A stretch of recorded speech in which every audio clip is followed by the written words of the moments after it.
What?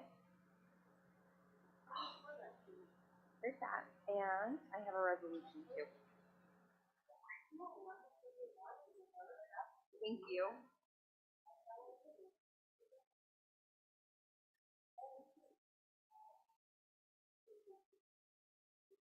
Is Steve not going to be here?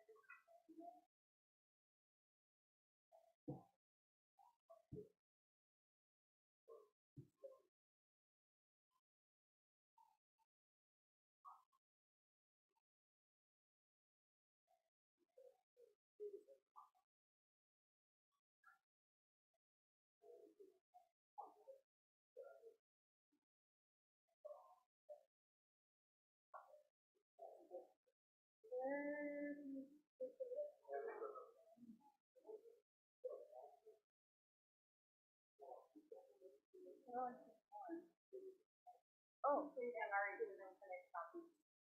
Larry's out. My inspiration. That's on all of the levels.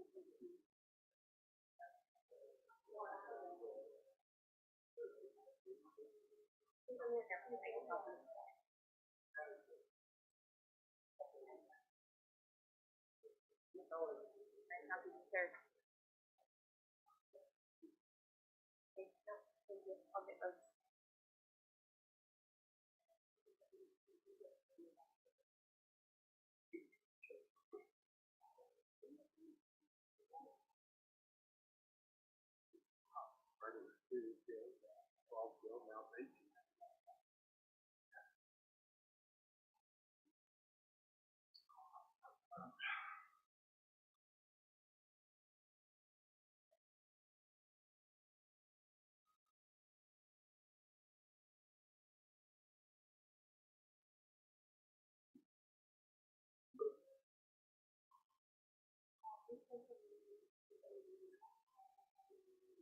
We're gonna hold on to planet Laurie after. Laurie's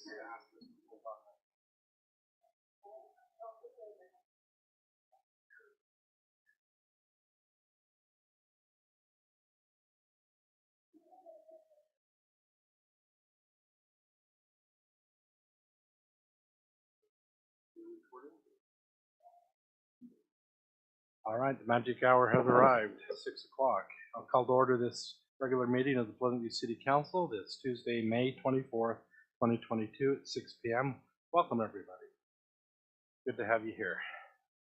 We'll start with the Pledge of Allegiance and opening prayer, reading, or expression of thought by myself. Please rise and join me in the pledge.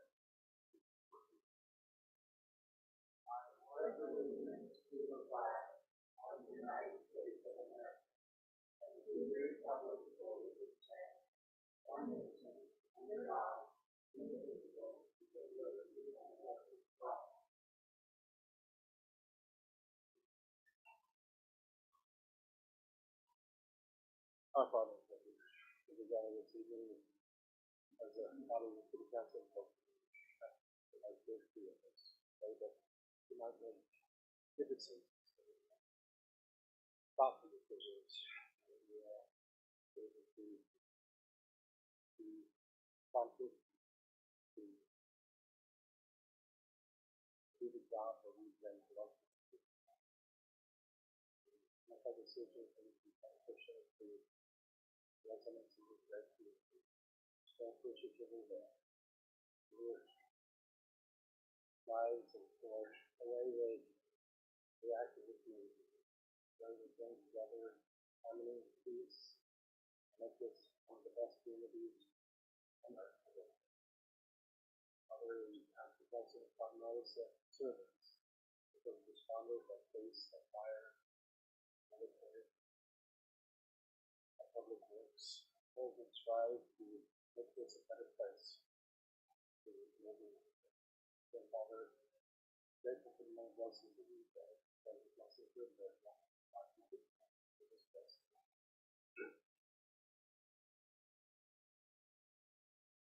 all right. Next item is declaration of conflicts of interest. Has anybody had a chance to review it? Is there any conflicts of interest? Okay, seeing none, we'll move to item C. Public comments, questions for the mayor or council. Anybody wish to address the mayor or the council? Please state your name and your address. Oh, where's our mic? Hold, please. Yeah, state your name and address for the record, and there's no record. There it is.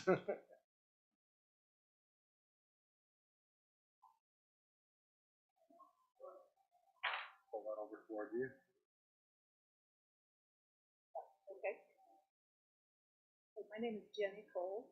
Been a resident of Pleasant View since 2005. We live in Jacobsville at 3170 North, 1350 West. I have a couple of questions to bring up. A few years ago, there was a park of some sort that was developed on the west side of 89, right across from Jacobsville. And it was constructed pretty quickly, but it's not been used at all. And I'm just wondering what is the purpose of that part, or what is the foreseeable use of that part? Also because it seems the grass is being watered over there, and a couple times when I've driven by, I thought, I've never seen anyone use that part at all for anything. That was my first question. My other question is there any thought being given to limiting or eliminating personal fireworks this year? Thank you. I can address both of those. Real quick, the park is what's called the Pleasant View Multi-Use Facility.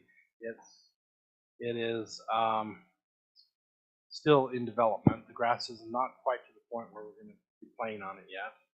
It was built originally about 5-6 years ago as a retention basin, and then prior administration and council, decided to make it a park, because the water you see watering that park is not culinary water. It's water that runs down and from the springs all over. It just runs and would normally run into the Great Salt Lake. So they thought, well, we ought to use that water and let it soak back into our ground, our aquifer. So you will see it watered. We're trying to make it so it's playable by fall. We hope to be able to use it for lacrosse and for flag football and just any sport that we're trying to shift around to accommodate the many programs that we have in the city. So it's not quite. There will be some cement work done this year around the bathrooms there that's been built. That was built by ramp fund money, and we kind of got a rough parking lot in there because we don't have $250,000 to do a parking lot right now. So we're going to hopefully go for some more ramp grants in the future to finish that off. But it's still in development, and again, we're not using our water. We're not using Pine View's water. We're using, and I don't want to say wastewater because that sounds like the wrong kind of water, but it's water that would normally it comes out of the artesian wells and springs that are all over this side. We collect it. That's why the retention basin was built in the first place. So.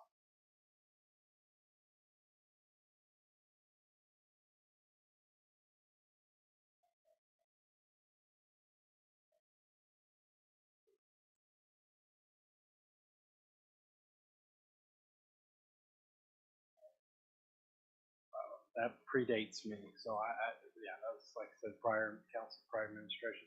UDOT had us build a deceleration lane to get off the highway. There, you see a deceleration there that's leading to the parking.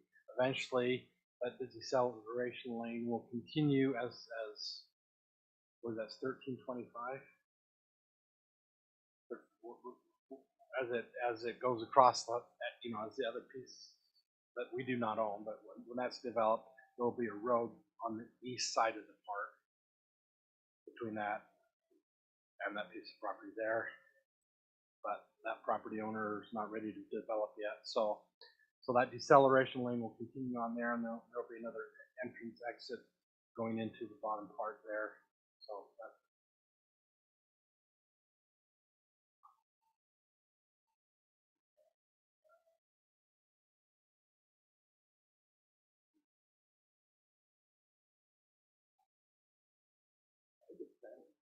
Is it the animal fence on? Animal fence on?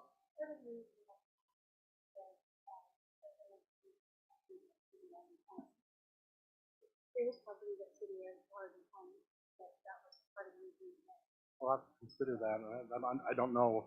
if it's considered a part of the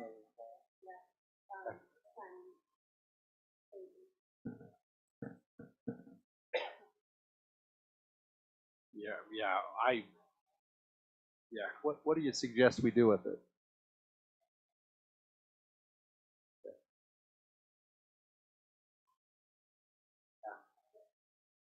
Right, the grass, we looked at it this spring, and the grass is still not quite ready to play on. The original design called for like $75,000 of sod. When I became mayor, I said, no, we're not going to spend $75,000 for sod. We'll seed it. It'll take a year or two or three to come in, but yeah, I just didn't want to spend $75,000 for sod. So the offset is time, so it's gone a little slower, but we haven't really had an urgent need for it yet. But as we develop the pickleball courts, we do want to move on to that. So, okay. All right. Anybody else? Oh, fireworks? No. There's no reason. July will be over before there's a fire danger. So the fire department has enacted their regular above the canal closure fireworks, but as far as down here, it's not going to be. It will become a fire danger when Pineview shuts off the water, which will be August, September. You're 100% right, and it is so tightly controlled by the state of Utah because the fireworks companies have a great lobby. But no, you can't just shut it down because of that, and that's my honest response to that. Okay. Yep. Have to provide a space for them. Okay. Somebody else had a comment? Say your name. So, Derek Draper, live on 400 West. I had a couple, but I'll go over my time. So I'll just go with one. Do we know? We saw the wreck in North Ogden the other day, where the kids died. Do we know if any of those were from our local community? It was in North Ogden. It's not in Pleasant View.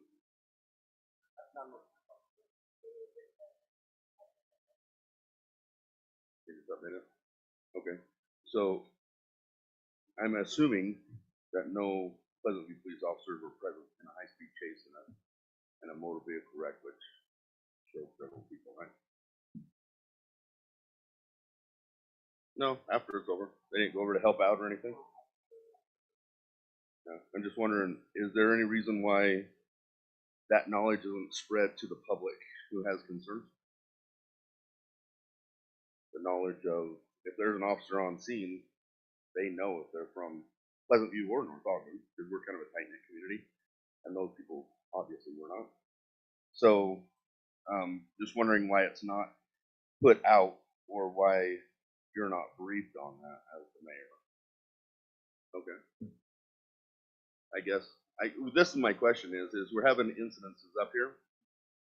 I get your letter you put out monthly, where you talk about a variety of things.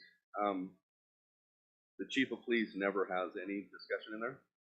The Facebook page is never open, and so I'm just wondering, like, how much crime do we have up here? Because it appears there's zero, but we have a massive budget to employ a lot of people. And so if we're employing all these people, and it's creating a zero, like, vehicle burglaries, vehicle thefts, I'm all for it. If it's not, why are we spending that amount of money? I've submitted grandma requests for that information, and I've gotten a website to go pull it up myself. When I've talked to the chief, he don't know how to extract the data. I will tell him how. You call Ogden City, it's called the Real-Time Crime Center, and you ask for it, and you'll get an email with it. Any data you want, even fire data, all of it. The only people who have access to that is the fire department and police department. I can't get it because I'm not a cop no more. very, very easy to give data. I know in my neighborhood, lots of cars have been getting gone through. We've had cars stolen, but in the monthly report, there's nothing about, hey, maybe keep your lights on. Like little just neighborhood watch things. And I don't know if we're a neighborhood type of community. I feel like we are. The last two bills you passed, the water and the dog, encourages neighbors to call on each other. So I don't know if we're getting away from that. We still don't have anything concerning a neighborhood watch program or a neighborhood. Like I did a block party last year and it was a big mess. Couldn't get anything approved. And you know, the chief here said, "Well, if the roads are shut down, how are we supposed to drive by it? You drive around the sign, man. You're in a cop car. I mean, I guess you've never done that before." Those are kind of my questions, and the pressing issues is we're in a community and we get your letter, which are decent, but like in reading just the letter and going just to the website or anything to find out the ongoings of the city, I feel like that's not communicated. You have to come here to know what's going on. You kind of understand what my issue is, and I think you have 2 meetings a month for the council. Something in the letter should say this is what's discussed at least, or maybe not for the mayor, but somebody. That's just my 2 cents. Thank you.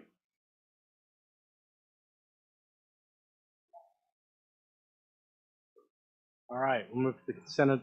We're going to table the minutes. Laurie is not with us tonight. She's asked that to be tabled, correct? That's correct. We'll move to item 3. It's Youth City Council. Award Youth City Council scholarships. I'll start with Sarah. That's Sarah. So, Sarah's our council representative on the Youth City Council. So. and she's been an amazing volunteer this last year, just in assisting staff. We had some staff turnover, and she stepped up to the plate and really helped us. So thank you for that. I would just like to, so Mayor and City Council, did you have something you needed? I would like to present to you our 3 seniors who have been very active in our Youth City Council program, not just this year, but the previous years, and who also part of our process this year. Cindy Harrison, our city rec coordinator, wanted to kind of change it up a little bit, that not just people who were selected, ahead of time as mayor or, assistant mayor, whatever, that they would have the opportunity to participate and, delegate and be a part of that process. And that would then, garnish a scholarship if, through their participation and involvement in city council. So Goldie Harris and Garrett Whitlock and Emily Bergraff have been very involved and are exceptional young people and have just the most wonderful enthusiasm about serving and being proactive in our community. And so we would like to award them with these 3 Youth City Council scholarships and just thank them for being a part of this wonderful program and wish them the best of luck. So the first person to have, to be on top, will have their first thought come up. And the mayor, we will present them with that.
Thank you, Garrett.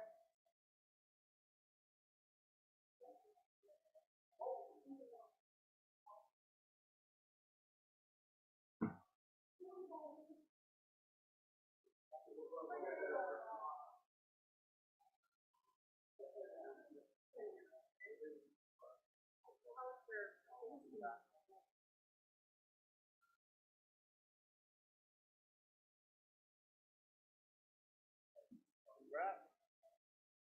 Emily.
Sorry.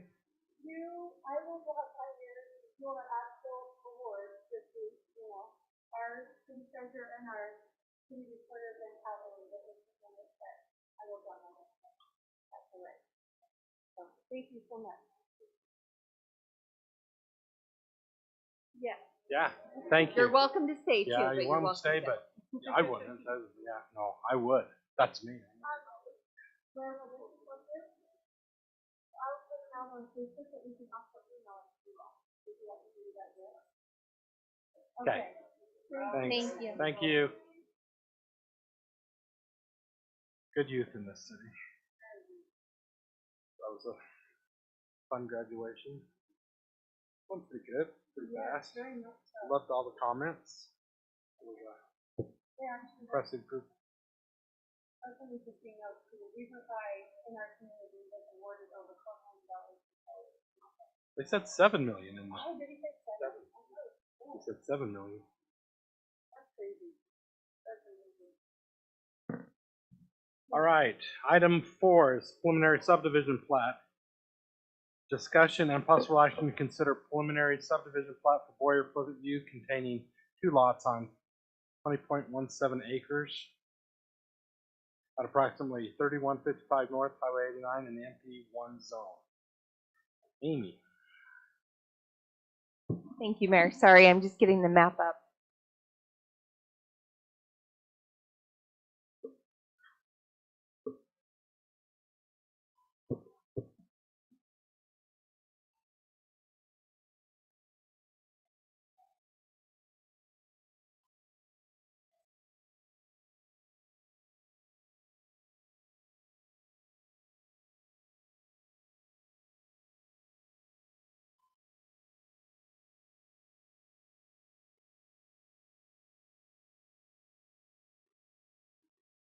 Oh, there's our thing. I know our screen's going out. Okay, so thank you. Before you this evening, we have an item that was reviewed by our planning commission at its last meeting, and there is a recommendation on this from the planning commission for approval, subject to meeting some staff recommendations. And so recording the plat prior to site plan approval of the Boyer Pleasant View warehouse, installing a 6-foot tall solid fence along the rear of the property line, including street trees in the landscaping plan for the site plan review, and then just satisfying all department staff requirements. And so this is something that we've worked very closely with the developer on and are excited to see moving forward in our city. This is going to be a large Boyer building, very similar to some of the buildings and facilities over in Business Depot, Ogden. Going to have multiple tenants included in that. We've worked very closely in basically going through this plan with staff and feel comfortable with what's being brought before you. So I don't know if there's any questions. Is it one, how many buildings are we talking? So it's one building, and Cameron, you might be able to help address, but I think it can accommodate multiple tenants up to 3. Is that 5? Sorry. Well, good thing is Cameron's here. I just have a small question. When we say number 4, satisfy all department staff requirements, is that clear? Like, do they know what that is? And Yeah, so that's mainly in just our coordinated efforts, making sure that we're meeting the design standards, the code, all of that. okay. Yeah, Dana's provided that, and we've had a lot of back and forth on this, but staff is comfortable with where we're at. If there are no further questions, I'd entertain a motion. Are you doing motion? No, I wasn't, but question, are there roads, we haven't really talked about the transportation master plan at this point, but are there roads next to this that we're planning? I thought we had talked about, well, railroad crossing was one of them that we were talking about in a similar location, right? Yeah. So transportation is definitely a part of this. So in the transportation roadway plan right now, so we don't have a transportation master plan right now, but in our roadway plan, there is a road to the rear of the property. That's been something that we've been working closely with the developer and have been able to establish a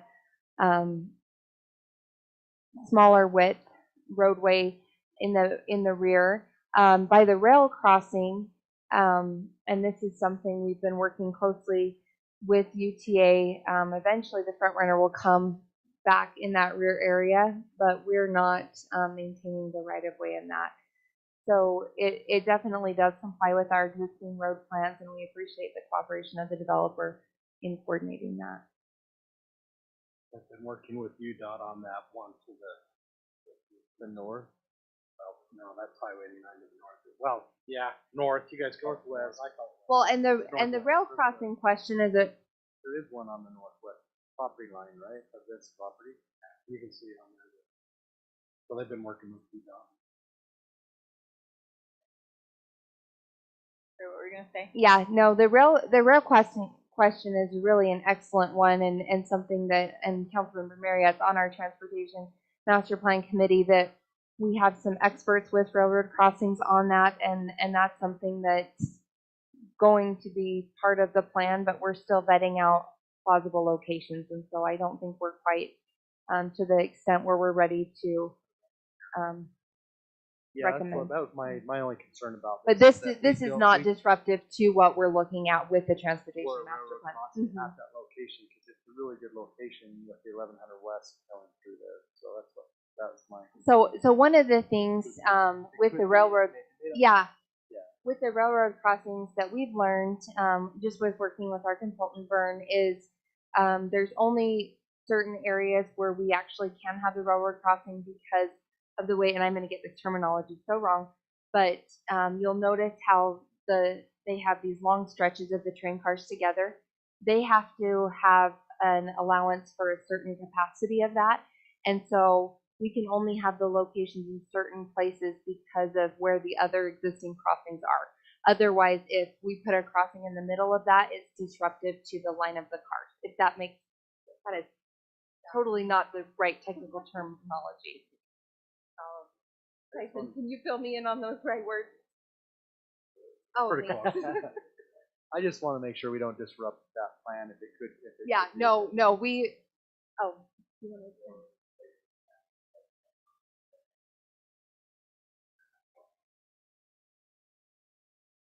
To get it, yeah. I mean,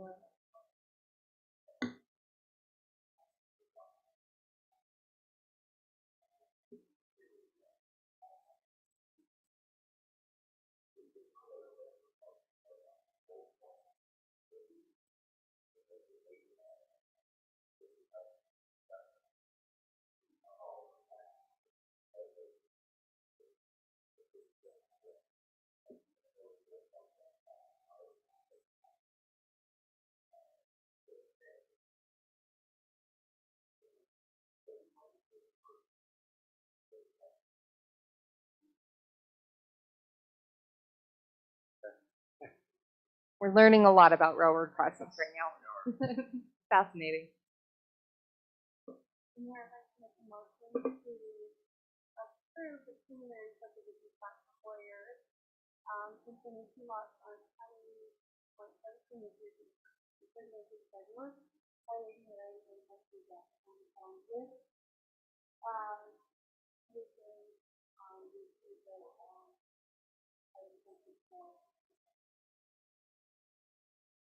I'll second.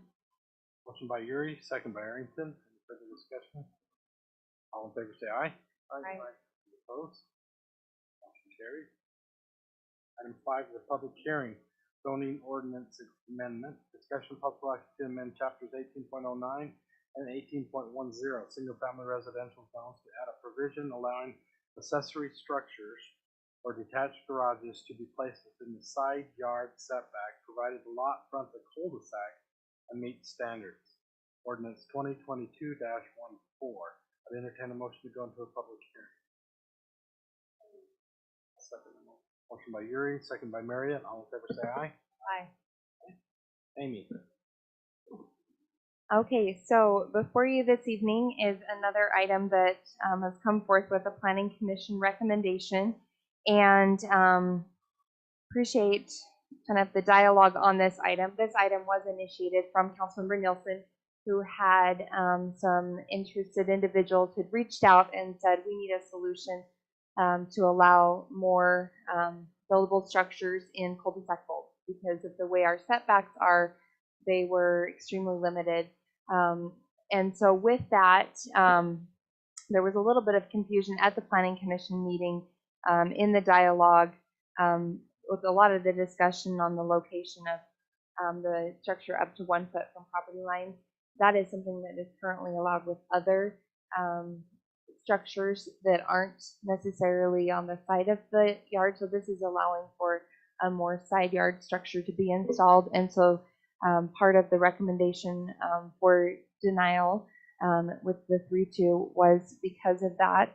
But part of it too, we did do a little bit more extensive research just based on the Planning Commission's dialogue and have some motion language before you, and I'll go through that a little bit in your packets, and it just shows when you're on that bulb of the cul-de-sac, the challenge with angles in being able to put a structure in a rear yard, because cul-de-sac lots typically aren't a perfect square. A lot of times they kind of bend out and then squish to the rear, and so it's just giving a little bit more flexibility to the buildability of that.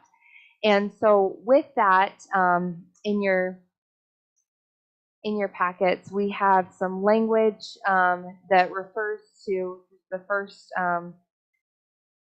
rendition, and that is that either located 6 feet to the rear of the main building or located on minor terminal street cul-de-sac bulb. Since, and appreciate Councilmember Nielsen and coming in and sitting down and vetting through this with us, we talked a little bit about some of the Planning Commission concerns. One of them was building height. In looking at our code, that is not the issue that they'd anticipated, in that it would only allow a single story for that, so that wouldn't be an issue. But then also looking at some of the language and the options with that, maybe adding some additional clarification to refer to allowing these with a build of materials that are similar to the exterior finishes of the main building, and then also including some clarification that the setback would may have a minimum side yard of 1 foot from the eave drip.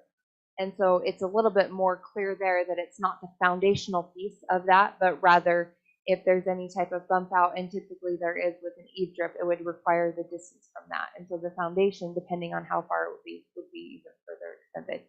And so that's something that is some new language that you can consider. You can consider the initial language, the new language with that additional clarification, or if there's any other clarifying pieces that you'd like to see included in that. There's really not a lot of lots in the city that meet this, but for those that do, we have seen with building permits some challenges with buildability. One of the things that would still need to be addressed, obviously, are various easements that are in place. So just because this is modified doesn't mean if there's a utility easement there that they wouldn't still have to honor that and abide by that. And Well, I think please chime in. Well, yeah, this has kind of been through several iterations. Appreciate the staff going through it. So one of the things is this current iteration would apply to not only cul-de-sac bulb lots, but also what we call knuckles. So it wouldn't necessarily be a cul-de-sac, but if you've got a road in and a road out, like Jacobs Mill has several of these, we've got like a half cul-de-sac. Any of them that are on the arc of that knuckle, it would apply to as well. The main problem there is you got a house that's converted because of the nature of the lot. Well, thank you for that clarification. So, you know, there's a few things about it. It looks like in the packet Amber went through and wrote up some language. I believe is back of the current code. Yes, it is. Sorry, there's not page numbers, but it's red and green on the back, and then the front is blue and red. And so, and we got some great input from members of the community on it too. So, one of the concerns is you don't want somebody to build an accessory building up directly to the side of their house and have it be only 1 foot from the neighboring property, because then they're essentially circumventing the 10-foot setback that a dwelling would have to have. And so we discussed that, and so if we set a minimum setback of 50 feet, then the house setback is 30 feet. The accessory building would have to be 50 feet back from the road. It prevents that being stacked along. And then the second one that I think is important, and it's not in Amber's language, and this was brought to me by a member of the community, but making sure that if you're going to bring that accessory building up closer to the front than what it normally would be, and have it be 1 foot from the side of the neighbor's yard, that it be built to substantially similar building materials as the house. You don't have a pole barn up directly. Yeah. Because they're to the rear. Mm-hmm. Yeah. And so if you're putting it behind your house, nobody really cares. It's a metal building. If you're putting it up. Now, I don't know if we need that if we have a 50-foot setback. It will be 1 to 2. 50 is a minimum setback. That's the way it's drafted in here right now. Yes, and so we've had, in the code, I was just barely looking at that, we have several different times where we've set the total amount, the coverage, building coverage.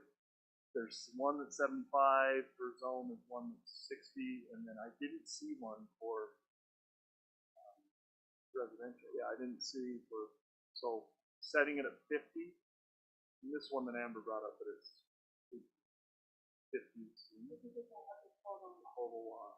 And I will throw in too, in the sensitive land areas, depending, there may be other restrictions on the buildable areas that are applicable. So in addition to this, because like obviously in our foothills, we've got the impervious surface requirements and that, and those would also go into effect. Mm-hmm. Yeah, this would apply toward that. So I mean, they're two separate standards, but it would be applicable toward that.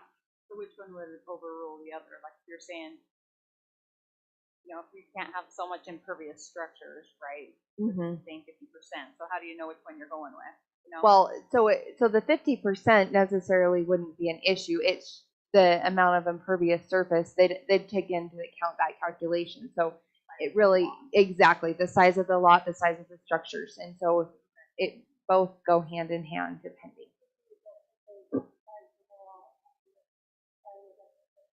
Correct. So I'm curious what the council thinks about whether we need to have a restriction on building material, or if we've got a 50-foot setback to the map. So if it's going to be, if your house is 30 feet from the road, accessory building from 20 feet from that, so the midpoint of the house, do you care if it's I think the facade at least should match. The rest of the building, I'm not sure that it's really important, but And you know, with that, I mean, with the language drafted here, we could add and facade built with substantially similar materials. I think that, you know, if there's interest from the council to do that, I think that could be an easily modified. You could add, I mean, it could increase some really substantial costs to the building if you had to do the whole building. The facade would, I think, satisfy what, you know, what the proposal was, is kind of, if it's gonna sit clear up there.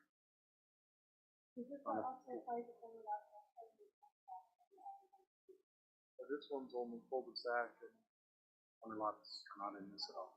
cul-de-sac bulbs and knuckles, arc curve. Yeah. So maybe the original language that I thought of is exterior finishes, 6 inches, similar material as the main building, or something along those lines. You call it facade or exterior finishes. Like I said, if you did the front, maybe you just, you know, the front of the building, rest, I don't know that matters. The back of the building, like any different. The neighbor, if it's 1 foot, this could theoretically be halfway. The neighbors, it's on a bulb lot, it's difficult to imagine.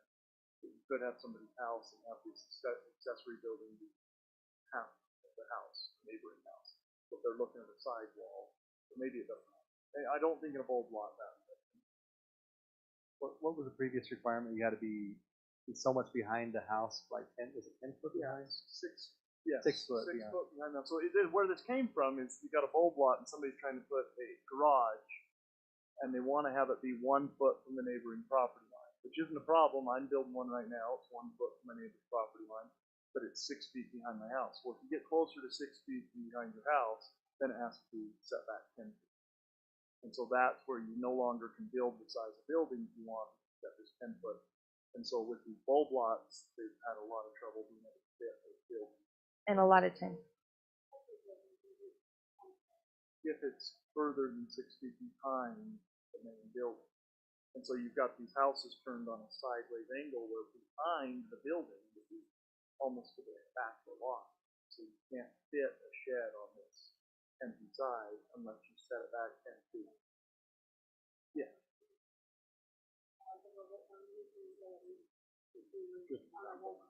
And if someone is building that closely to, I mean, we've got some other regulations in the code about, you know, fire graded fencing and different things that are protecting the neighboring properties as well as the property owners. Mhm. Correct. Yep, correct. That's what we're trying to, yeah, you're right, it already exists, that's what we're trying to. And then the neighbor can come in and put theirs 1 foot away as well, you know, as long, and it's from the eave drip. I do like that it clarifies from the eave drip. Something. And are you saying that it can only be 1 story? I think 20 feet is the requirement, right? But I thought 2 feet. I think that's the main dwelling. Is that the main dwelling? Yeah, that's the house. Yeah, I think we have a 20 foot. Do you know the maximum height for the accessory building? Yes, yes, sorry, I have that right here. So, the maximum height is 35 feet. For the accessory or for the main? Or no, sorry, no, that's for regular. Maximum building height for accessory structures is 1 story and 20 feet. That's what I'm getting from the staff report on the front of it. I read it. I'm just trying to find it in the code.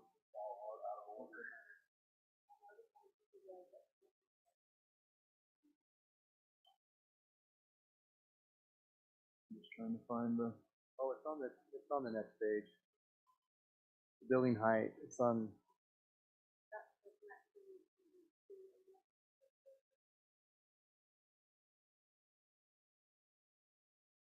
You're right, it doesn't say this.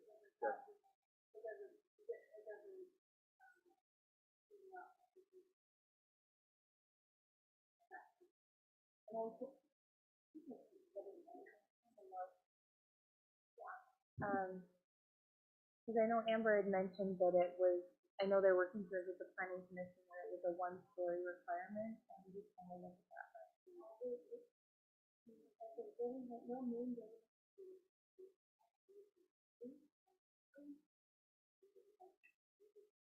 Well, let me ask this, is there concern there? Well, yeah, I think if it's like really tall and it's 1 foot away, like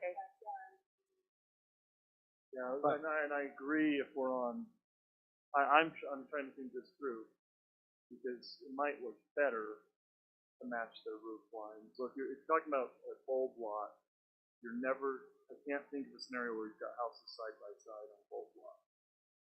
So they're always gonna be canted. So if they're canted, then does it matter how tall the accessory building is side of the house?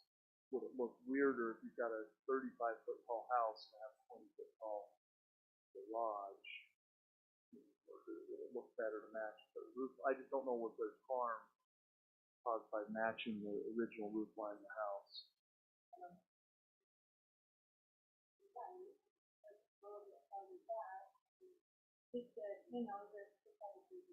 Yeah. yeah, but you don't. I don't know. Impeding view for me, though, you don't buy. You can't buy the view. I mean, it's whatever your neighbor does. I mean, so Yeah, right. That's why you have a setback typically. 1 foot is.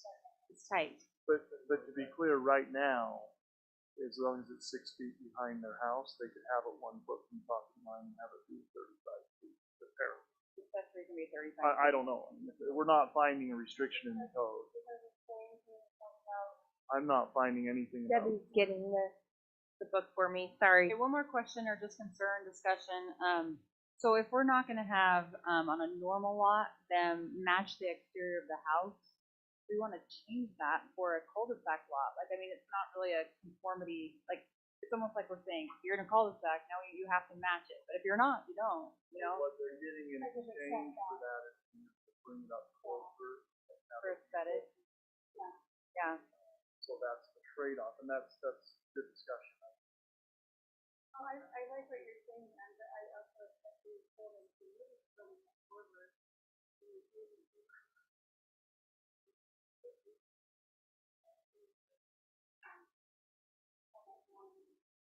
There are a lot of people that have ugly decks. For sure. Large, Right. Yeah, I don't want to get too tight on the materials that we use for that. You can make a metal pole barn look really nice. Well, no, it would be cost prohibitive. I was, oh, I'm sorry. Yeah, we'll have, I think we go. It's public hearing right now. It is public. Very, very quickly, I was able to find the reference in the code. So in section 1842-130, accessory building maximum height, it addresses no building which is an accessory to a 1-family, 2-family, 3-family, 4-family dwelling shall be erected to a height greater than 1 story or 20 feet. Great, what was the section? 1842-130. Debbie, thank you for getting that. Excellent, we're trying to look through, good job. Actually, you know, there's some people that are little side, garage or whatever else. A small, but only one computer. Okay, do you have anything more to present, Amy, or? can No, I open think to the that public? covers, I appreciate. Okay, so what I'll do now is open it to the public. After they're done, we'll close the public hearing. We'll bring it back here for further discussion with the council. Okay. So, is there any members of the public that wish to address this? I got a quick question on the, you're saying it's 30 feet back as a setback for a house and then 50 feet for the, Accessory just for this cul-de-sac area, right? So that means, because houses are longer than 20 feet, right? So basically I can have my shed, garage, 20 feet back from the front of your house.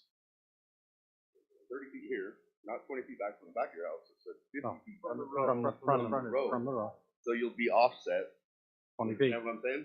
Yeah. This is my shop and I put it right here, Mhm. I can cover half of my house. So Exactly. is the goal to this is to have my house and then to have my big garage and then next to my house, like, because on these kind of angles, why don't you just put it across the back? your shop across the whole back of your house. Like, I'm not following why we're creating something new when it's already stated. Does that make sense? And it's your backyard. Yeah, I think it's for people who want a backyard. Okay, well, if you want a backyard, then you shouldn't buy a cul-de-sac. Right? Or if you want the cul-de-sac and you want a shop, you gotta give and take. If I want a pool and I want a shop, I gotta give and take. Like, all that comes into play. So the other thing that a recommendation is whatever code you decide to do should match throughout. It shouldn't be pick and choose, so it should be 20 feet is the code. If you're going 35 feet, it's 35 feet for cul-de-sac, 35 feet for that, for a regular house. We have, so we have, for example, corner lot restrictions, so should we not have the line of sight restrictions on corner lots? That's totally up to you guys, but I think it should all be listed because the line of sight, what does that matter on a corner lot? You're pulling out of a Okay. Yeah, but you're gonna have it away from the road so many feet, correct? Has to be, the line of sight's different when you're coming up to a stop sign. You have to have line of sight. And Sometimes people have wonky lots, and sometimes there's ways to be, you know, if we can, to make provisions that match cul-de-sac, corner lot, regular lot, see, and without impeding anybody else. Yeah, and and I'm fine with all that. All I'm saying is everything should be kind of the same. Like, you shouldn't make them do a facade if you're not gonna make me do one. You know what I mean? It's just straight across. And I'm not too concerned about the cul-de-sac thing. My thing is it shouldn't be 30 feet and 50 feet. It's straight from the back of your house like the other code says. Okay, thank you. Anybody else?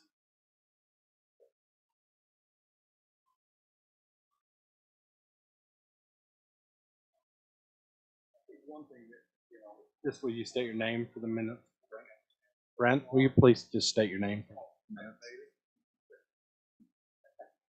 I think it needs to be clarified that the current code says that an accessory building has to be 6 feet behind the house. So I don't think there's another definition of behind the house. Put a house on an angle on a cul-de-sac, that a 6-foot line pretty much precludes putting a secondary garage on the property. And you know, me as a developer, it's something we get asked quite often, like bigger lots on cul-de-sac. Sometimes if they have cul-de-sac, you still can't put an accessory garage on it.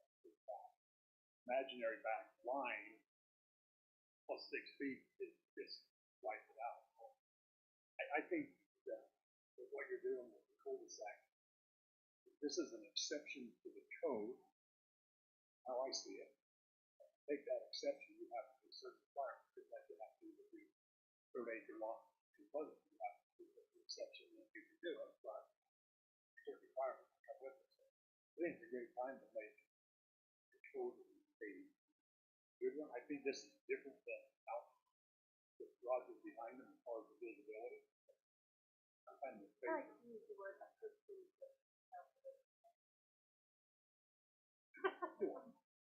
But I'm in favor of keeping a view a little cleaner because they're obviously going to be way more visible.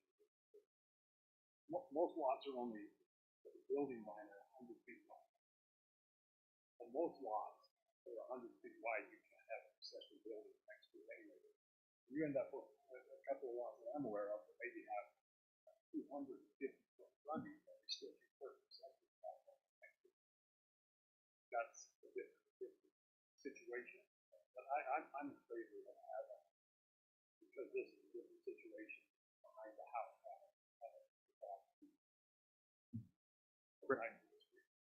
You like the facade, you think it should be different building materials on the front than typical. I think it prevents itself better than the typical walk with the glasses.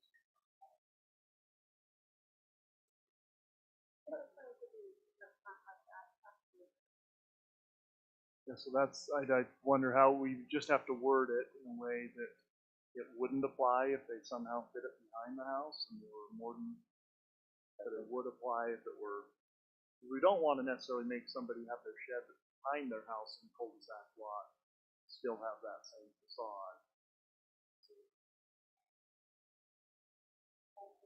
or if it's 1 foot from the neighbor's property line, shall have a facade similar, substantially similar to the main building. Not located, not behind the rear. Not 6 foot behind the house. Yeah, that's true. Maybe we, yeah, thanks, Brent. And, you know, yeah, that's good. I understand. Does anybody else wish to address? Seeing none, I'd entertain a motion to close the public hearing. I'll move. I'll second the motion. Okay. All in favor, say aye. Motion by Arrington, motion by Arrington, second by Mary. Any opposed? Motion carries. Okay, back to the council. We had a lot of discussion already, but any other? I have a question. So typically that's going to be on the garage side of the house. A lot of the garages, I guess you can have a garage from the front and not a side garage and still make this work. But typically it's going to be more than 20 feet even behind the house. For the garage. For a side garage entrance, right? Yeah. I guess it doesn't really matter where the garage is to them. And, you know, to Mr. Draper's comment, which I think is good, we're trying to make it so it's equal. The goal of this is to make it so that cul-de-sac lots are not at a disadvantage to be able to put an accessory building. So it's not giving them special privileges. Like Brent said, you'll have someone on 250 feet of frontage that still can't fit a shed inside of their house. Yeah, I agree.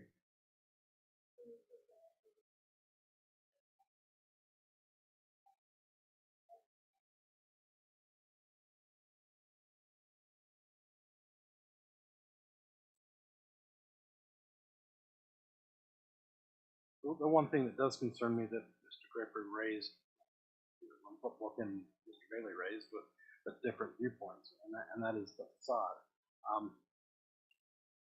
That's a tough one because I can see that it's an extra requirement that nobody else in the city has to the door. Yet, like Mr. Bailey says, it is moved up. It's not. So it's a tough.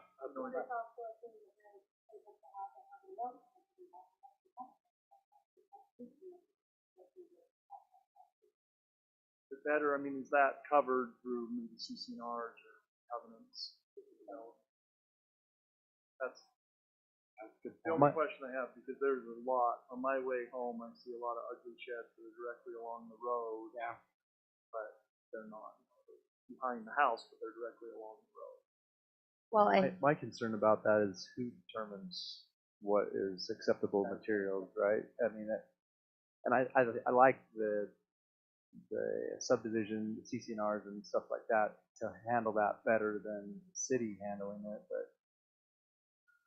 I don't know. Maybe we require that if it's in a that they have. I don't know if that's a requirement for every subdivision to have those, or that not. Well, and as a homeowner, you'd want it to look nice. Like, I mean, is that something you have to regulate, or will they regulate themselves on that? You know? Yeah, I know. Until the budget doesn't allow.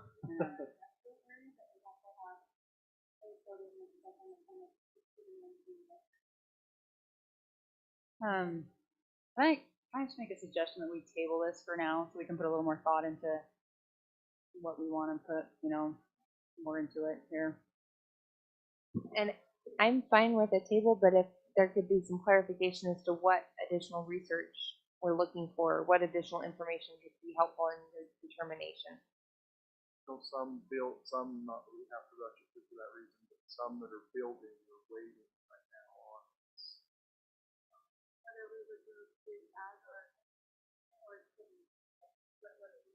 Yeah, I just, I want to make sure that we get the wording correct, how we want it, like you're saying, like if it's visible in the line of sight or things like that. Like that gets kind of tricky on the wording. I don't want to rush through the wording on that, and two, I just think, for me personally, I'd love to. This is the first time I've heard of let's do matching, facade or whatever. Like, I'd like to put a little more thought into that, basically. Yeah, and the current, what Amber drafted doesn't have the facade in it. Well, we could also, if we're thinking this parameters, always.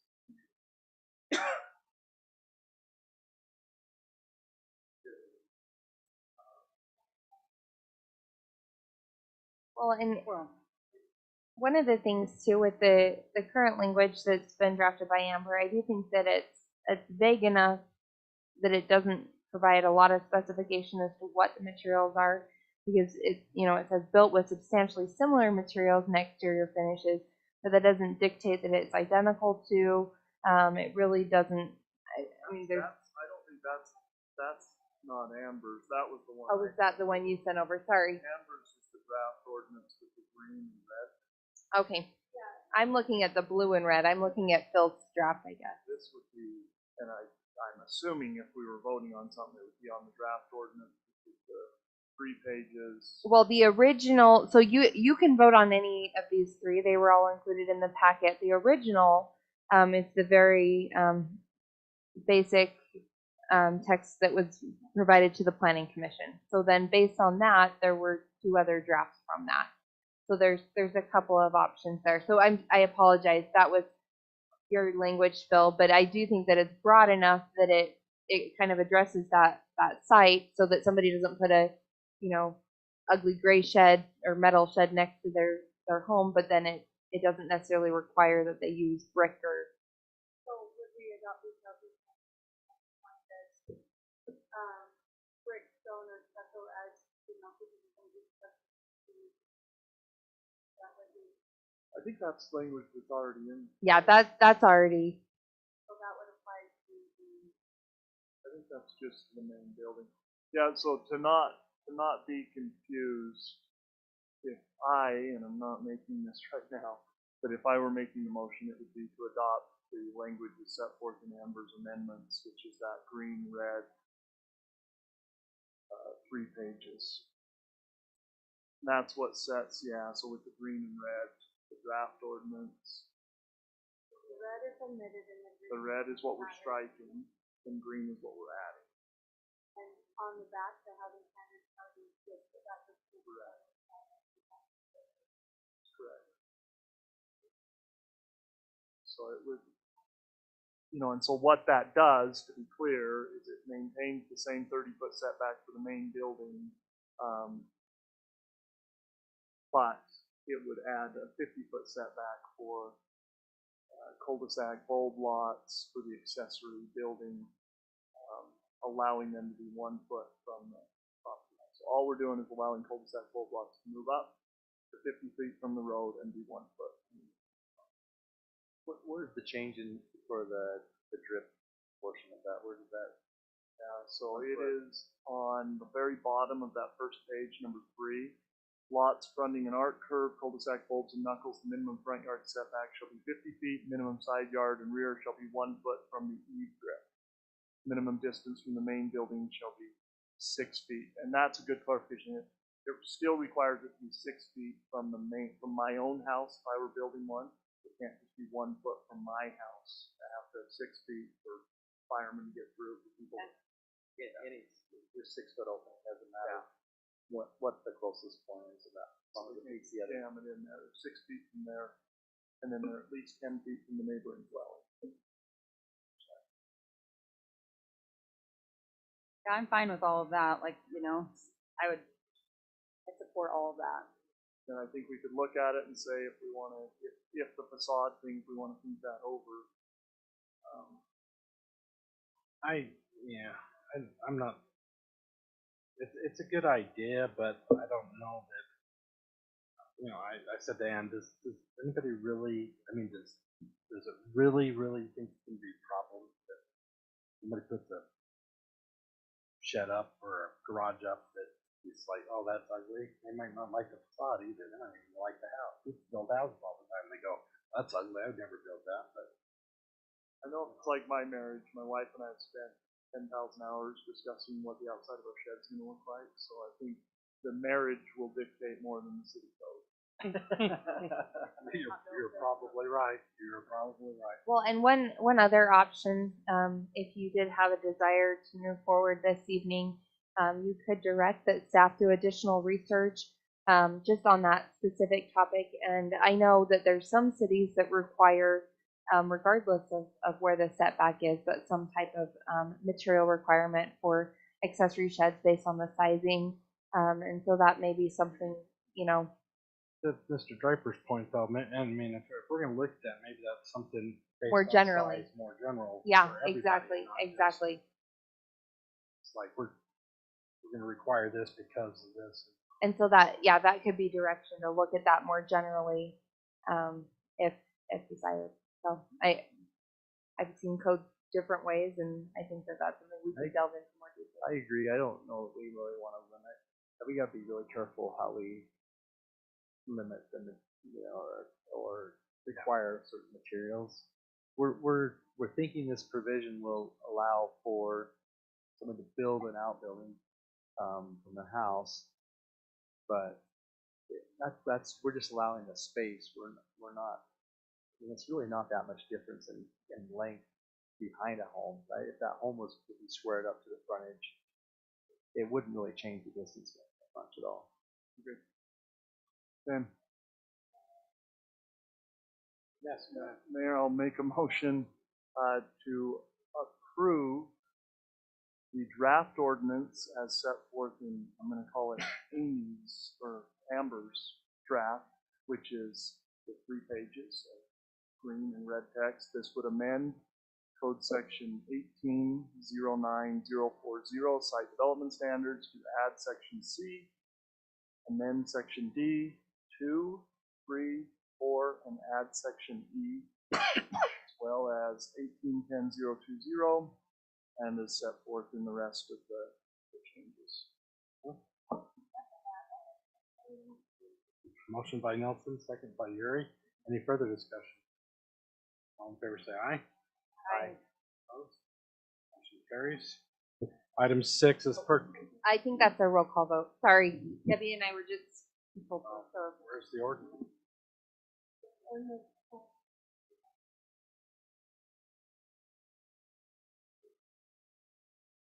Nelson? Yes. Harrington? Yes. Yuri? Yes. Marriott? Yes. Gibson's excused. Thank you. That was a long one, so thanks. Thanks for going through and clarifying it. I think We'll see if it destroys the city. Okay, item 6 is purchase entertainment stage. Discussion and possible action to consider purchasing an entertainment stage. Tyson and Sarah. Who wants it first? Dude.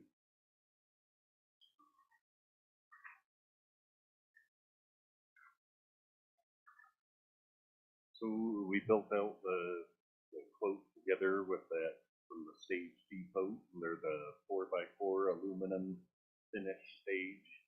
It's supposed to be the all-weather proof. That comes with the 3 stairs, the telescoping legs for the adjustment, the 24-inch to 32-inch. There ends up being the 15 pieces of that. A couple of these items will go through at the end we could get rid of if that's how you guys want to do it. There's they're 8 foot wide, 32-inch tall. No, I just have this one.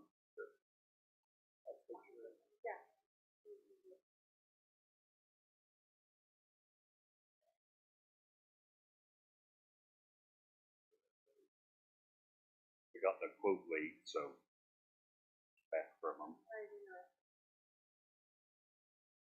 You end up with sort of that skirt where it hides the legs.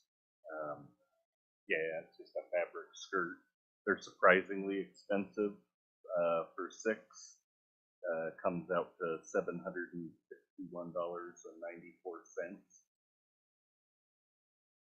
You end up with the mounting hardware and the guardrails. So you'll have back guardrails, side guardrails, extension coming up on the side. It's all interchangeable, however you need to set it up. If we add it to Pumpkinpalooza in some way or any other event. Is the idea, and then the trolleys that Steve was referring to bring your grand total to $16,270.56. 1,270. What's the total size? So this ends up being 240 square feet. It's not 288. So 240. Use that money back to this, we've got some grant money for it, and So you have 2,000 from ramp, that ramp with the EV grant. And then there's 10,000 for the population grant you get every year. And that we get to spend at our discretion toward these types of things. So the remainder, we would need to pull from somewhere, and the couple of suggestions. There's some items in the open space fund that we came up with some other solutions with the backstops rather than replacing the entire chain link panel. We, did more of a maintenance item, and with some ideas from Cindy and Bob, and they popped into North Ogden, and so that item's coming in more in the 100 range out of the 7,395 that we have set aside for that. And I think we're about wrapping up there. And then the scoreboard at Barker Park was sort of the last director's idea, and that vision with all the shifting at the parks was Cindy felt was necessary. How those things are changing, so the funds should be available. Go online and look at it? Yeah. I'm looking at it right now, I just wondered if we could do that from there. Or maybe this is it. So, where can we use it? Can we use it on the grass and not have, you're not gonna have. Those main two height adjustments, and then they sort of have a telescoping, I think, to fine tune it, it's all. You can drop off curves if you wanted to set it out and somehow use the parking lot, block off that area. Like this, we can help fill up the 4 feet in height, so it goes to and you can have part of the space higher, 3 feet taller.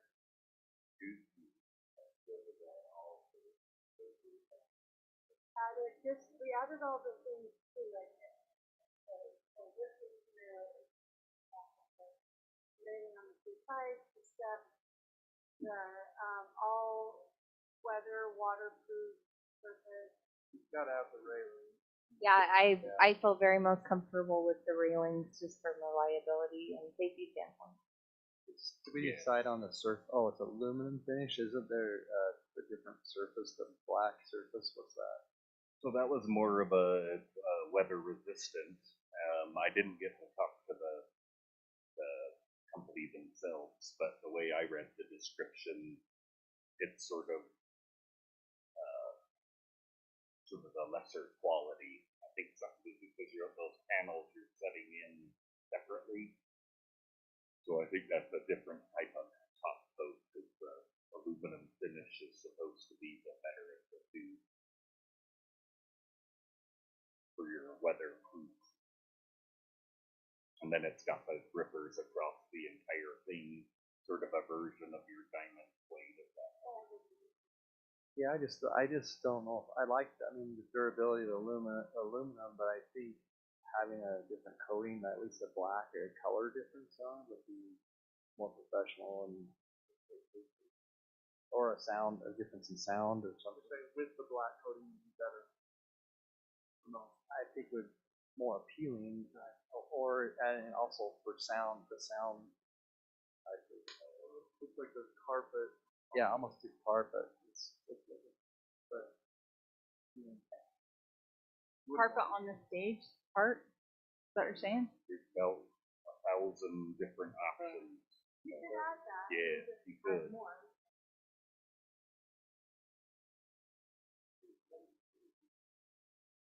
Well, we have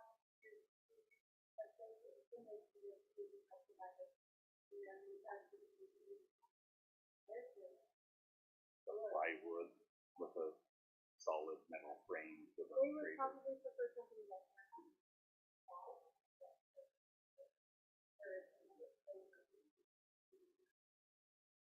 But, and I think that the all-weather, finishing is waterproof does have little surface in the seal. The black coating does look nice, I agree, that it, as far as longevity of the seal, waterproof. I don't know if there's a way, I don't have a number for that, obviously, that version of it, but I could come back on the next one and bring a different quote with those options added to it. I don't know if there's a way, I don't know if I can call that at a time. Not the way, just letting you know. I'm just saying, can we get this place out, obviously, if you order now? But They, at the time, they said there was I think it was 48 to 72 hours for the ship out once you make it official, so. But you never know, these days, you hear stuff like that with all the shipping and I guess you never know, but. Or the surface. Well, we put all the options on there, and so focus is taken at what you can do. You know, you said the. Yeah, but you didn't put the surface. yeah, I think everything's good except I would just want to make sure we're doing the right thing. Right. I mean, I don't think that the diamond plate aluminum one that's a terrible bad. I don't think that's a bad thing. I just think, hey, are we doing the right one? And That diamond plate one will be so hot, like, you know, with the sun reflecting off of it. But I mean, I just like that, and I also think that, like, as far as like you get like people with dancing up there or whatever else, like I think you're gonna want to go with a different surface than just that silver. Can we approve it up to 18 to get the surfacing added? I don't know if we could even do it that way. yeah, does it? Well, that's why I was asking, that's why I asked the question I asked, is what would you be willing to entertain as for a different surface, and you can do a not to exceed.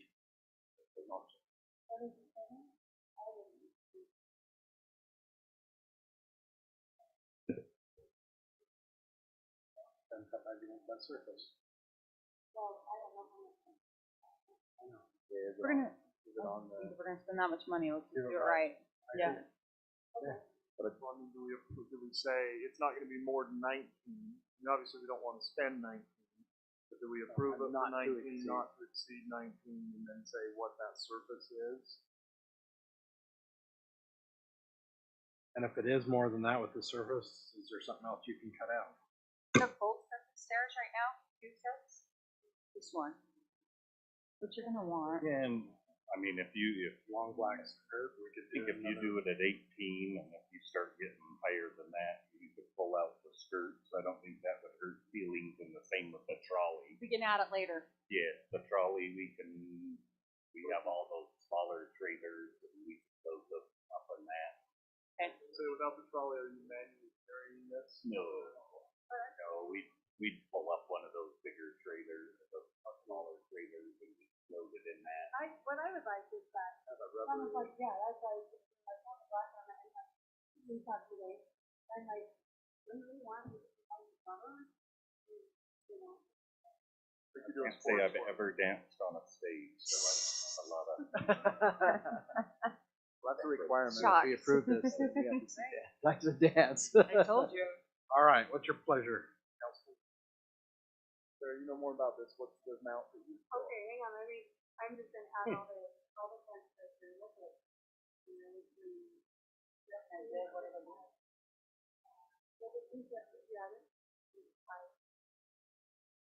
Okay, 3.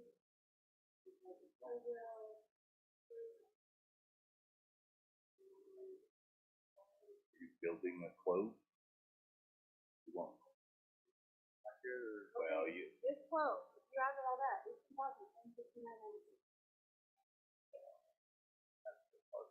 Let's do a not to exceed 19.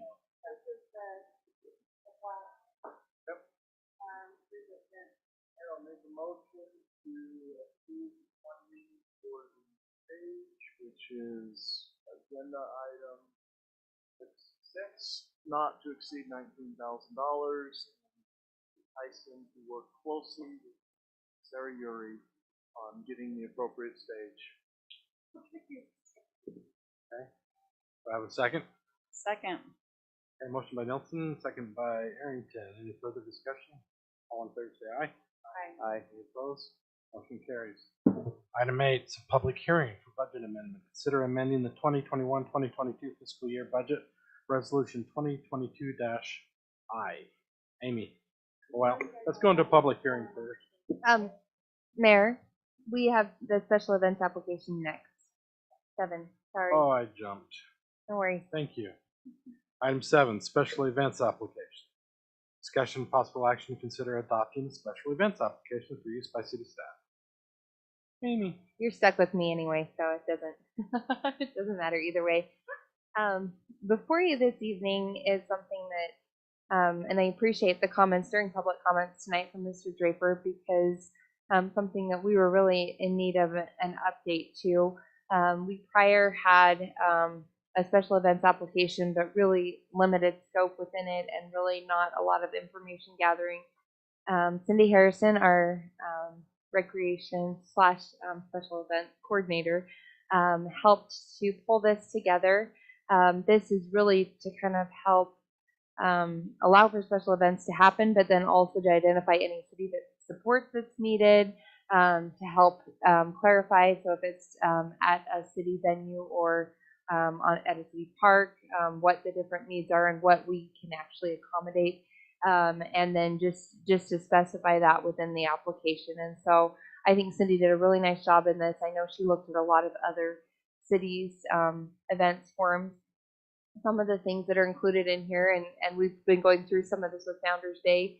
You know, if there's any type of food trucks or vendors, asking for the information there, and then making sure that there's some type of business licensing within the county, but then also if there's food being served, just letting them know to contact the health department. We're not going to get involved in regulating that, but you know, just kind of those things that help remind in various things. If there's some type of race, if there's some type of staking happening to the ground, working with our staff so that we don't have any sprinkler lines hit, and if there's any type of road closure or traffic flow adjustment, and pre-coordinating that with our police department.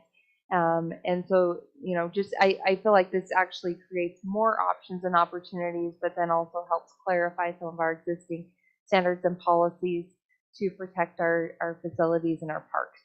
And so with that, I don't know if there's any questions with what Cindy's prepared. It would still go through our approval process, so Public Works, Police, and Parks and Rec, and then I typically take a glance at it as well, just to ensure that we're not missing anything with this. Just one thing, I directed staff that I did not want to become the enforcement arm for State Tax Commission, for the Weber Morgan Health Department, for anybody. This is for our purpose, not to take on additional work for our staff to become like the enforcement arm for these other agencies. Definitely. And I don't mind directing them and saying, well, you need to contact them or whatever, but we're not going to be the enforcement.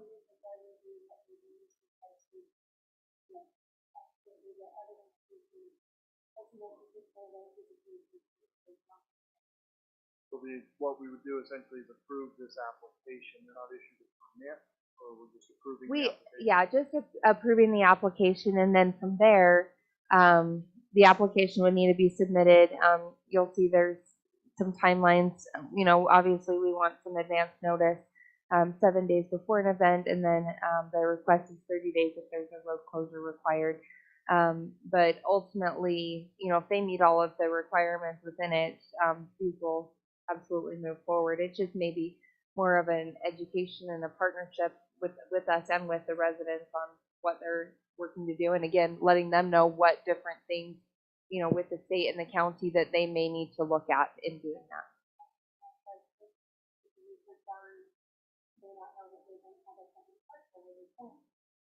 know, our staff time, what's going on with the city, that the city is, you know, that they're taking care of it. Mhm. Absolutely, absolutely. One, And this can be tweaked, obviously, this is brand new, so. yeah, no, I think it'd be great. Are you able to put this? I'm just trying to sign up for City Inspect or whatever. Are you able to put this form online or maybe come with it? So I've asked Cindy, and I didn't actually even look into City Inspect with an option there. That's such a good piece of software. We are so happy. Sidelight, sorry. But I have asked Cindy to create a Google form so that people can fill this out from our website, and then it'll populate the data in her inbox. I know that we've had success with converting our parade applications for Founders Day with Google Form, and it's just kind of a slick online thing. However, we would still have hard applications in the office, want to provide that flexibility to be able to apply either way. And it doesn't really matter. On city properties, that's a bit of pay to a public event, that they can't collect funds. The money streams, or is that okay? If it's not done by the city, but if the city public have like a rate and things like that. Yeah, so long as, so like, let's say maybe it's a nonprofit that wanted to do a fundraiser, and they absolutely could, so long as they fill out the form and then get us the advance notice for any road closures or anything required. Yeah, no, good clarification. I'll make a motion that we approve the special events application. Motion by Arrington, second by Nelson. Any further discussion? All in favor, say aye. Aye. Any opposed? Motion carries. Now, item 8. Just a really quick note on that. If there are things with the implementation of this that come up, I'm happy to bring this back, or if there's questions that come up from the public, because obviously this is a newer approach, but we're really hoping this is going to help.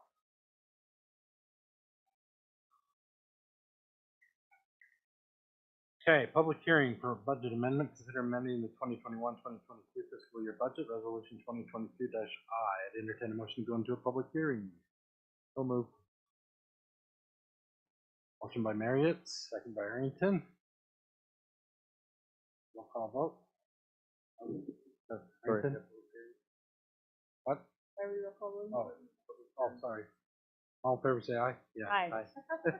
I'll be next when we approve the resolution, or disapprove the resolution, whatever the make case may be. Okay, Okay, Amy. yeah, no problem. So at the end of your packets here is resolution 2022-I, tongue twister, and it's a proposal to amend the budget in the amount of $365,293. And so there's 3 different things that are being proposed with this. The first is in relation to the American Rescue Plan Act funding that you've received. So we've already allocated some of our funding to the DeCamp facility. And this is a proposal before you, and this is within the confines of the federal law, to dedicate some funding toward employee retention efforts in the amount of $280,000.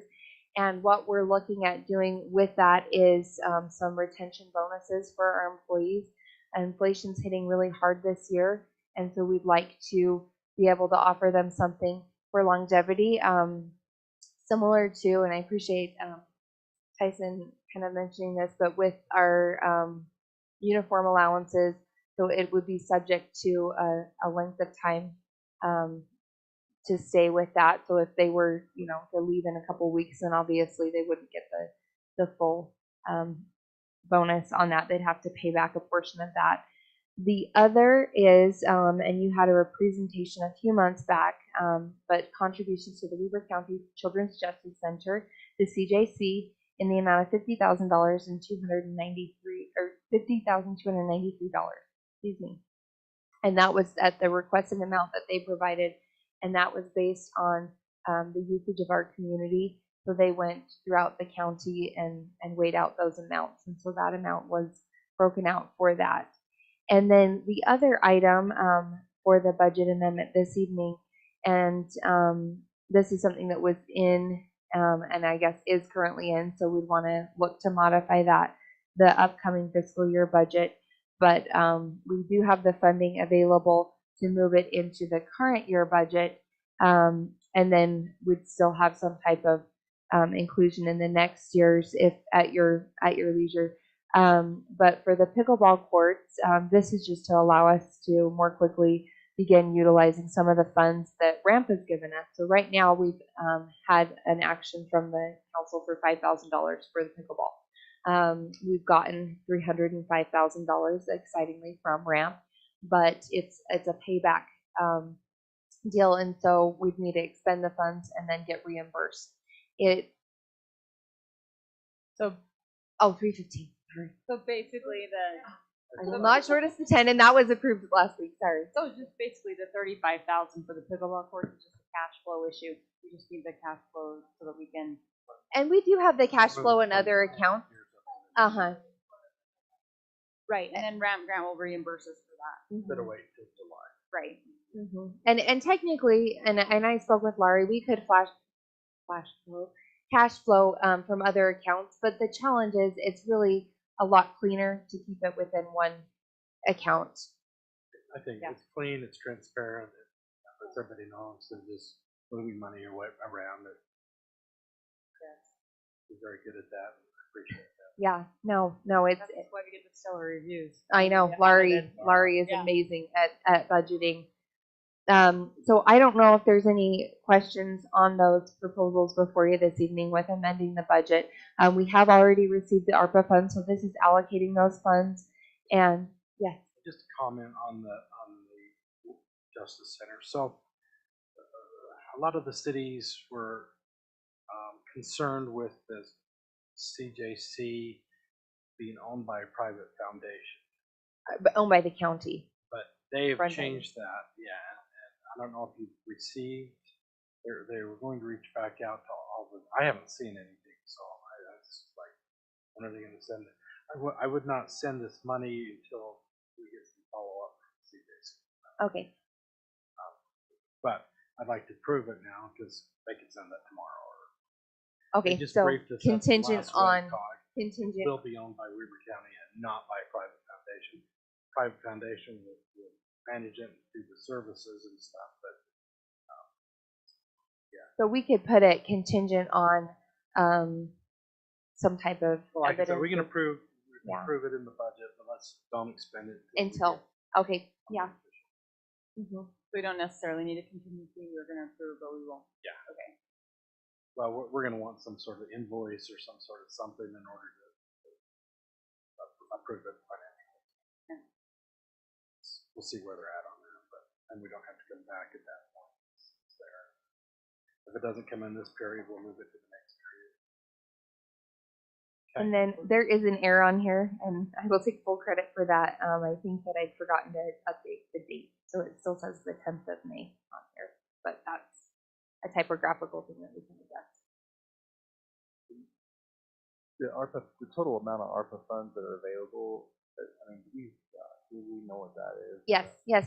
So it's going to be received in 2 tranches, and the total is $1.2 million. Really haven't used much of that, or haven't identified much of that. We Try to identify usage for most. Yeah. most of it. Yeah, so we're looking to break up the usage into multiple fiscal years, and I don't know if you remember, we talked a little bit about it in our budget retreat this Saturday that we did. But the some of the public works projects were included in that, and then obviously the CJC. We wanted to really send a message to our employees that they, were of value, and especially with the inflationary problems, and so the bonus is there, and then. Trying to remember. The two fiscal years that you talked about, obviously now and then after July, that is, we have to pay a lot extra if we spend over $750,000 for a single audit, which we spent an additional like $5,000.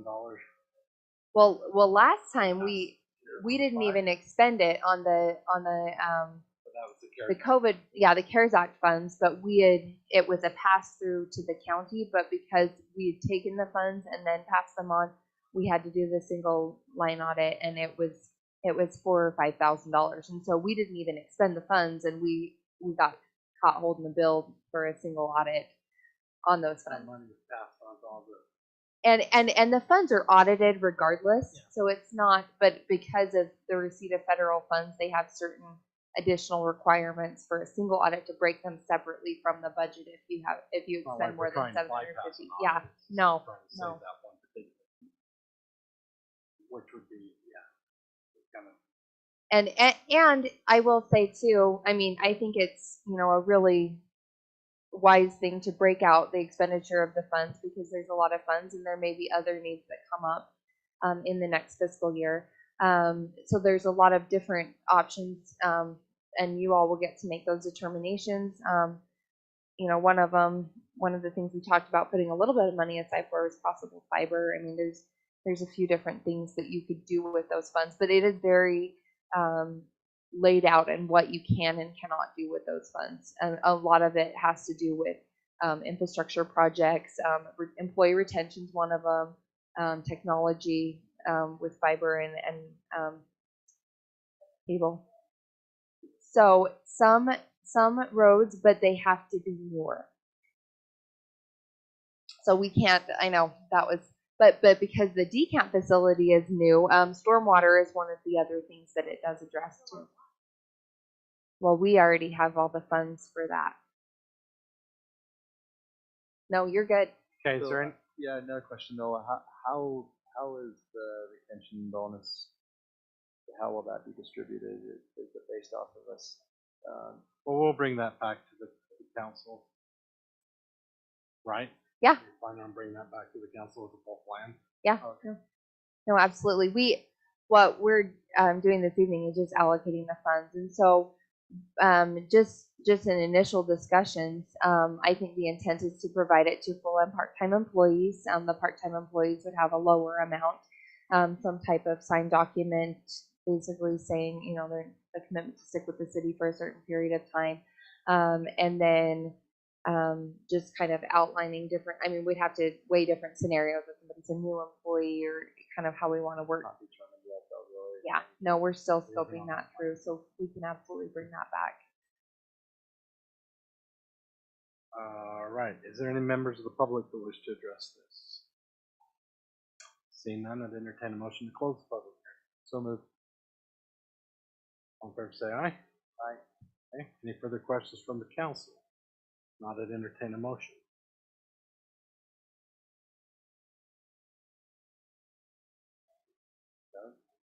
No, go ahead. I don't even know where it is on the page. No,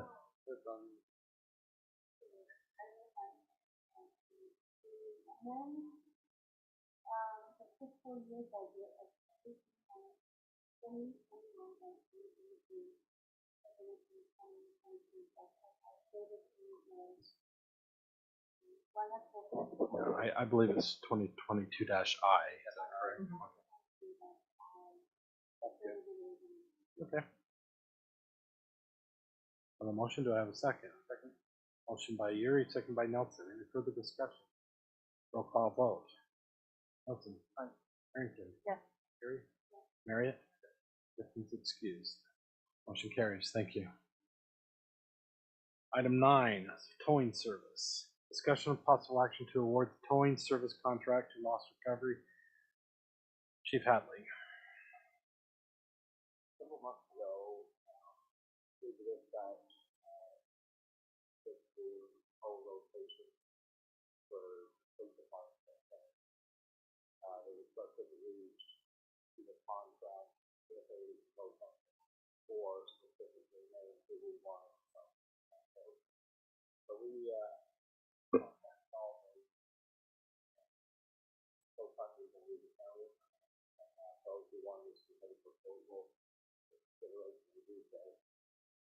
We got 6 proposals submitted. Out of those 6, we narrowed down to 3. We have 3 over those 3, and narrowed down to 1. That's a loss recovery. They're Unified Boulevard. Unified. In the shape of the equipment, the yard, the sensibility, with the factory, we didn't want to wait pretty well read. They're showing a real interest in moving this proposal. We're gonna do a quick walk through the facilities and do, and then,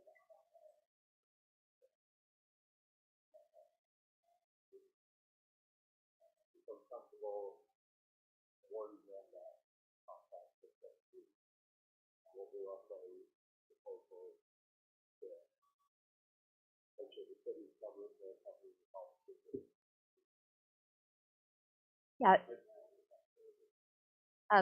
Stetson did get me a draft service agreement with them, and so that, you know, obviously we'll vet through that. And I've got a contract.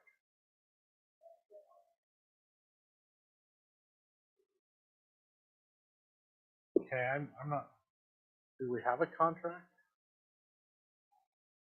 there's not one in the packet.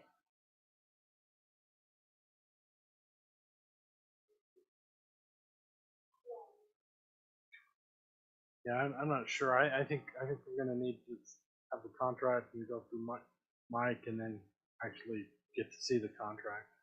I don't mind.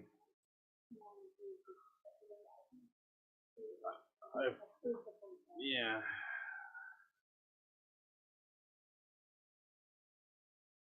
Award, well, it's to award the contract to them. We could do it subject to award the contract, which is basically the bid to them. Yeah.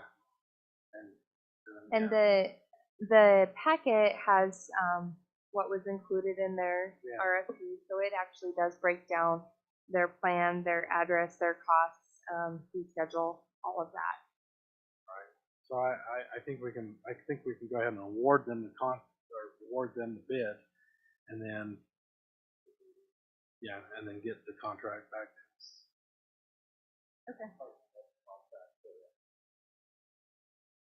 Accounts. Yeah, I got it today. And too though, I mean, and I don't know, Chief, what the timeline is on this. I mean, I think we could bring it back to the next council meeting too with the contract in tow, no pun intended.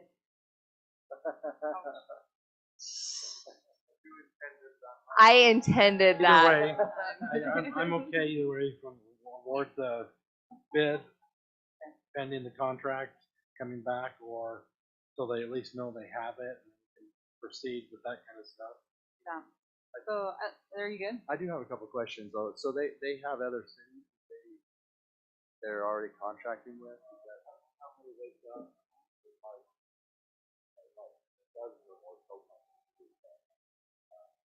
One company, I go to the city and I'll go to the each city is selected. I was controlled with one of the companies, Ogden City, North Ogden, Cedar County, Roy, And it says they have a contract with North Ogden as well. If they're not available, I mean, how does that work?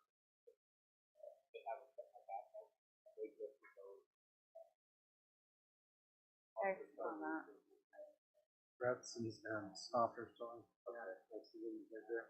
I guess I didn't see that. Also, the even class A, let's say the big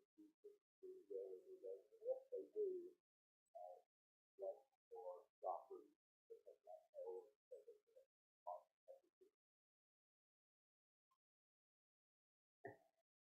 I'll make a motion that we award the bid of the towing service to Loss Recovery Inc., subject to approval of the contract. Motion by Arrington, second by Uri. Further discussion. All in favor say aye. Aye. Opposed? Motion carried. Thank you. Item 10, budget workshop. Okay. I'm covering for Larry. All right. I do have a couple of things on this. Just the first being, and Larry, I believe, is listening to the meeting this evening. But if there's any questions that you had based on the budget proposal that was provided prior that you'd like to discuss, any specific sections, definitely entertain that. Or if there's any of that you're welcome to email Laurie and we can bring it up in the next public hearing on the budget.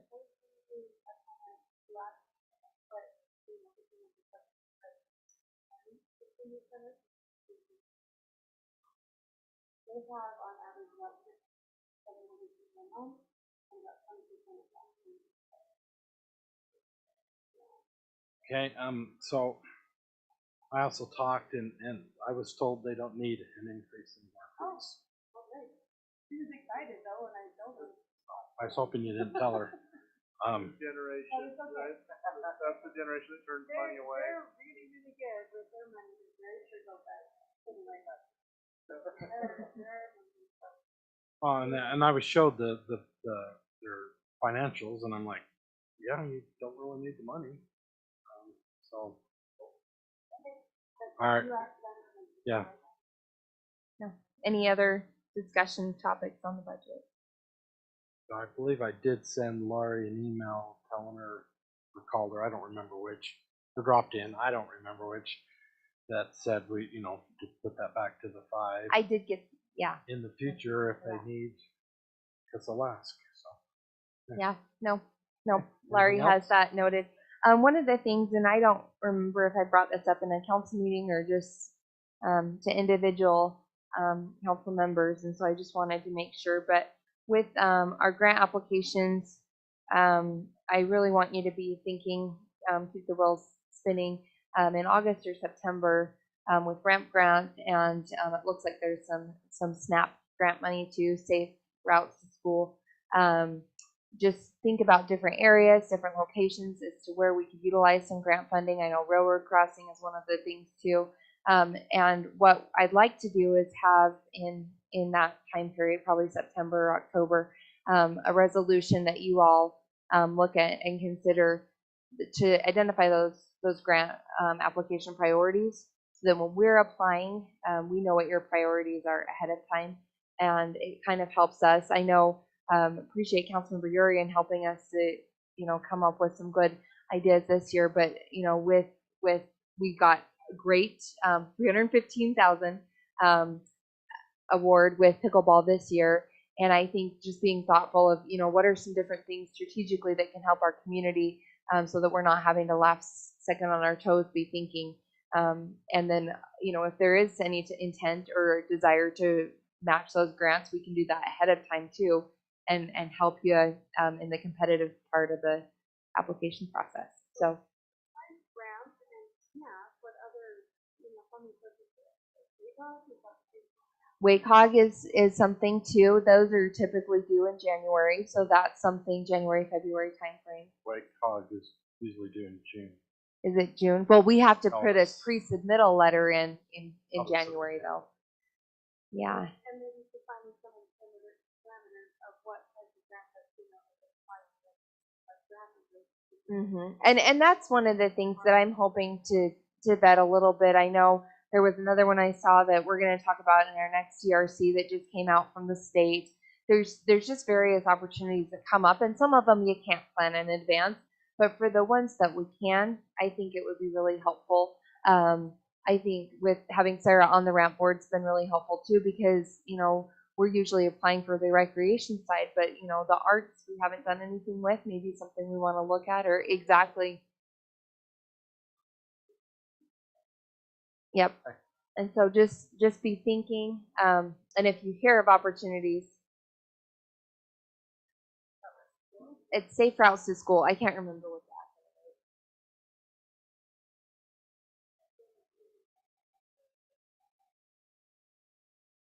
that. But you can basically get, so in areas that might not have sidewalks, if there's a pathway that goes to the school, school funding for those projects, and helps keep Well, the and kids if you safe. think of any projects, we could propose them, and we can see if we can find it.